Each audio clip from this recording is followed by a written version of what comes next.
The events in question began with a minor explosion and subsequent house fire that occurred less than a block away from the team's residence in November of 2022. Once the emergency responders departed, a few members decided to approach the site to assess the damage and found that it had been sealed with caution tape, with all the windows boarded. Visible from the street was a large charred rupture in the roof, as though an object had penetrated from above. The structure was heavily coated in soot, and the surrounding area carried the strong odor of burned composite materials and melted plastic. The house itself had reportedly been vacant for several years, leading to the team's initial assumption that the incident may have resulted from some unauthorized occupant's involvement with illicit drug-related activities. But the scale and nature of the damage appeared inconsistent with that explanation. While surveying the perimeter, the team noticed a large dumpster positioned near the curb, filled with debris cleared from the site, and among the refuse were several discarded banker boxes. Upon retrieving and opening one of these cases, they found it filled with numerous file folders containing a wide assortment of strange materials. The contents included personal letters, printed email correspondence, illustrations, collages, postcards, photographs, and diagrams. At first glance, the collection appeared to resemble an accumulation of bizarre items for a scrapbooking project. After transporting the materials and examining them more closely at home, however, the team began to reassess their initial impression. The volume, variety, and apparent interconnectedness of the documents suggested a more complex structure. What initially presented as miscellaneous ephemera gradually took on the characteristics of a unified system of meaning, one that extended beyond conventional categorization. The materials appeared to form a layered and self-referential body of work, which the team ultimately came to describe as a kind of trans-dimensional meta-narrative.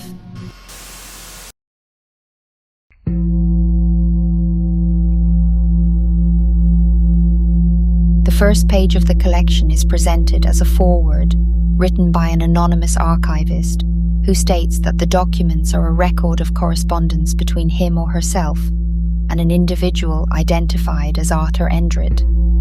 According to the archivist, these two initially connected online, forming a relationship through shared interests in figures such as Carl Jung, alchemy, and rare manuscripts. After a brief period of acquaintance, Endred petitioned the archivist to assist in cataloguing a series of artistic works he had produced. After an agreement was reached, Endred began sending a steady stream of materials, described as informational collages or cut-ups, which he referred to as door openers.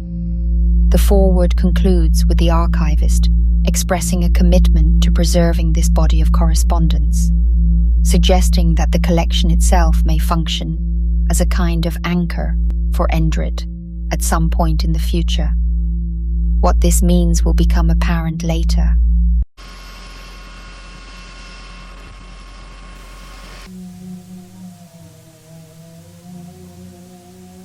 Beyond the materials, verifiable information regarding Arthur Endred is notably absent.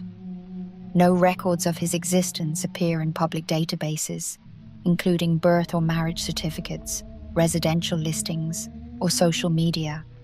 As a result, all available knowledge is derived either from the archivist's account or from Endred's own letters. This absence of documentation leaves open the possibility that Arthur Endred is a pseudonym or a constructed identity, potentially serving a symbolic or conceptual function within the broader framework of the archive. Within his correspondence, Endred provides limited personal details, claiming to reside near Great Egg Harbor in the Pine Barrens of New Jersey. He makes occasional reference to a wife and appears, based on context, to be of an age consistent with retirement. More prominently, however, the letters reveal a highly idiosyncratic intellectual profile. Endred demonstrates familiarity with art history, philosophy, and psychology, alongside an interest in more speculative domains, such as theoretical physics and Hermetic traditions. He frequently discusses a phenomenon known as hypnagogia, the transitional state between wakefulness and sleep, and another area of heavy interest that remains central throughout his writings is the recurring concept of the daimon. This concept, while historically diffuse, is framed as a guiding or intermediary presence associated with an individual's destiny. In classical antiquity, figures such as Socrates describe the daimon as an inner voice or directive force that guided him throughout his life. In more contemporary interpretations, including those of the late Jungian analyst James Hillman, the daimon is understood as a formative principle that shapes character and vocation. Within the documents attributed to Endrit, this idea is treated as both experiential and generative.